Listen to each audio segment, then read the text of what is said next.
Olá galera do YouTube. Olha só pessoal, o pessoal aí tá com dificuldade para poder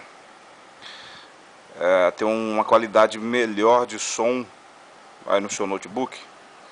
Eu estava pesquisando agora pela manhã e o pessoal fala muito a respeito de alguns codecs que existem.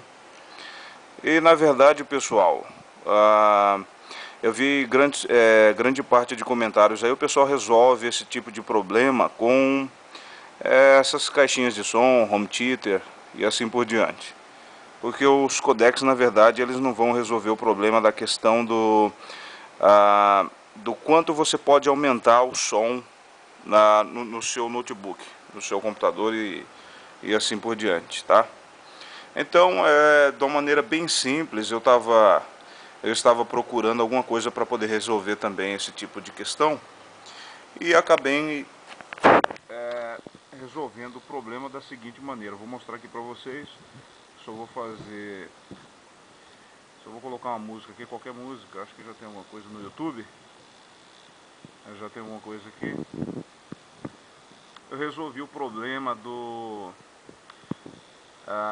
volume de som, um ganho maior aí no meu notebook. Eu resolvi dessa seguinte forma, eu vou mostrar para vocês.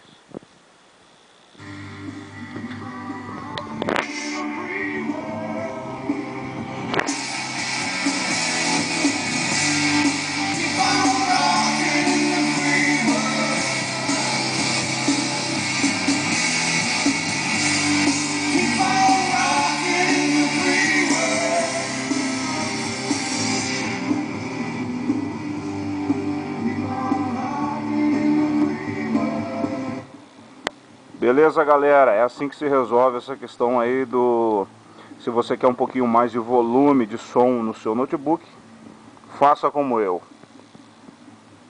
Aí você não vai passar mais raiva aí com um notebook que toca tão baixinho aí quando você toca, você solta suas músicas, o seu vídeo, o seu filme e assim por diante.